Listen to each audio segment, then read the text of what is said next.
Hey everyone, what's going on? Welcome back to a new YouTube video. Today I wanted to talk about something that I feel like is on a lot of people's minds, especially creative people this time of the year, and that's getting into a funk.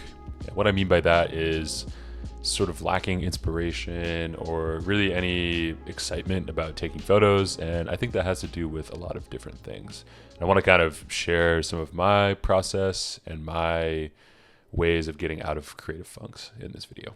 Now, this time of year is usually pretty slow for everyone that I've kind of talked to in the creative world. For me personally, I haven't really gotten any sort of solid jobs yet this year. I've definitely had some inquiries, but they've all fallen through. The weather's been incredibly gloomy, even here in Southern California. It's been raining for months, it feels like. And the days just don't feel as long and as bright as the summer usually does. I think during this time of the year, it can feel very challenging to not only continue to make work, but to also stay afloat. And I want to be able to kind of demystify what I do when this kind of arises. So heading into this year, I've already had quite a few ups and downs. As I mentioned, I've had several pretty cool inquiries for some jobs, but nothing has really solidified itself. So I don't really have any work on the horizon currently, which I think to anyone who's starting out especially, this can feel very scary. And I'll be the first to admit it doesn't really get much easier. I've been freelancing now full time since 2015, so that puts me at about 8 years now of doing this completely full time. And it's been quite the challenge, and I'm here to say that it doesn't necessarily really get any easier, but you do get better at dealing with adversity and with the ups and downs of owning a business. In my opinion, this is an incredibly difficult career, and it's not really one that you should take lightly. There's so many ups and downs, and it can feel like a roller coaster at times, and I hope that the advice that I have to share today really kind of helps diminish that roller coaster feel, sort of, and it kind of helps flatline your creativity in a sense. It gives you more of a baseline and a structure that you can fall back onto to continue to make stuff. So the first bit of advice that I have if you're struggling to kind of find some creative inspiration is to make some personal work. Now, this might feel like a pretty easy solution, but I do have some interesting ideas and ways of doing this. Especially when work is slow, now is the time to tackle any sort of projects that you've been interested in working on, or friends you've been interested in collaborating with. Working together to make something exciting that you're proud of is a great way to kind of trigger that inspiration again and get back into the flow of things. It's really a great time to get ahead, honestly, on anything that you've been wanting to shoot, and it gives you all the free time really to make the things that you want to make. Oftentimes, this kind of work is what gets you hired anyways. So kind of digging deep into the creative mind of yourself and thinking about what you might want to shoot, bringing that to fruition and really trying to make things happen on the personal work front, I think is always a great idea. I'm hesitant to call it personal work because it's just work that you're making. It's photography that you're shooting. It's filmmaking that you're shooting. It's all these kinds of creative endeavors that you'd be doing otherwise.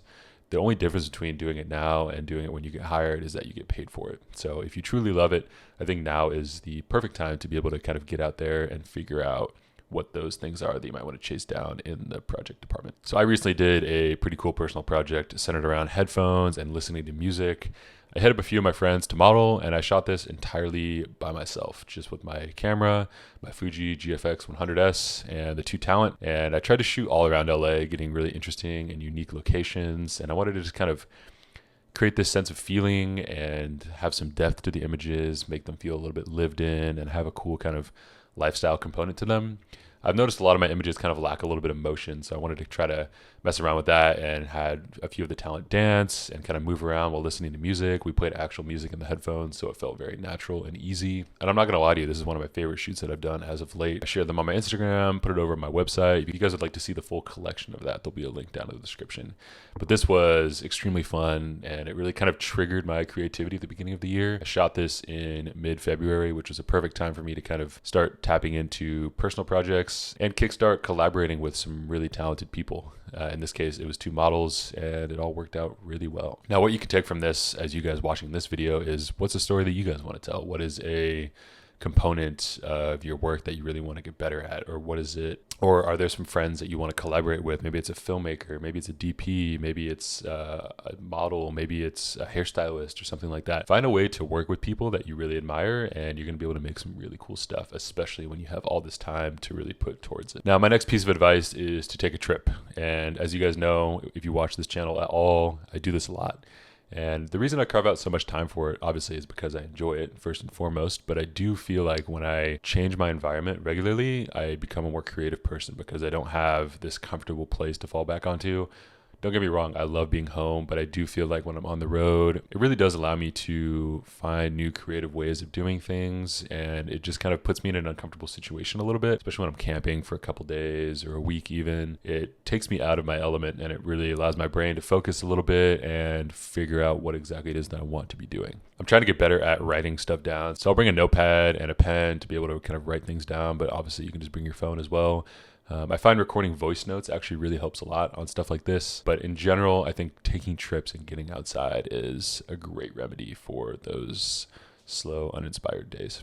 Now, whether this is a day, a week, or a weekend, it doesn't really matter. The point is to just get out and get out of your everyday environment. If you live in a city, take a trip outside the city. If you live in the countryside, go take a road trip somewhere. It doesn't need to be anything big. It doesn't need to cost a lot of money. The point is to change your environment and see how that helps. If you guys watched my previous video, I just got back from a trip to Canada with some friends, and this was a blast of a trip, but it really allowed me to kind of take a step back a little bit and figure out what it is that I want to be shooting. And I got really inspired to make some videos while I was there, and overall just a great trip. And every time one of these trips happen, it's very reassuring to come home and realize that it's exactly the same way as it always has been. These trips are always really inspiring to me, and I can't say I've been on one before where I come home and I regret it. There's always something to take from every trip if you're open to it. Another thing that I found pretty helpful, especially during times where it's slow, is to meet some new people. Now, if you live in a big city, obviously this is much easier than if you live out in the countryside or just not near a major city. But the cool thing is there's many ways to connect with people nowadays, especially online, with Zoom, with Instagram. You can meet more people than ever before.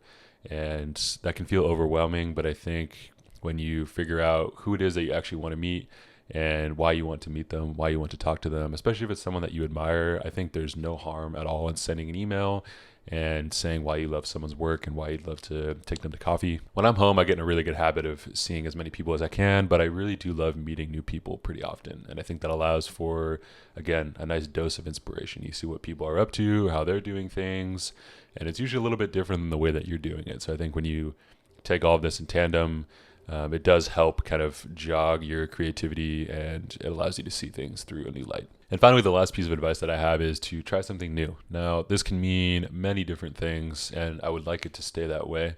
I think in this day and age, it's so easy to get caught up in doing the same things over and over again, especially in the age of social media. Everyone is rewarded for doing the same thing over and over again. Creativity is not really rewarded as much as it used to be, and that's unfortunate. But that doesn't mean you shouldn't be trying new things. And I think for me, a great exercise in trying something new is every time I sit down and film a YouTube video like this. It's challenging, it's tough for me, especially when it comes to shooting and editing. I've been learning a lot in that department, even simple things like audio, making audio sound good.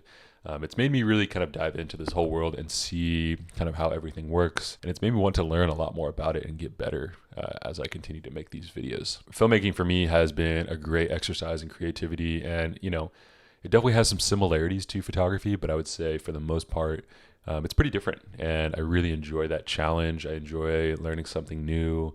And every time I kind of shoot a video or I edit something, I go back to photography with a little bit of a clearer mind because I've been focused on something that isn't photography.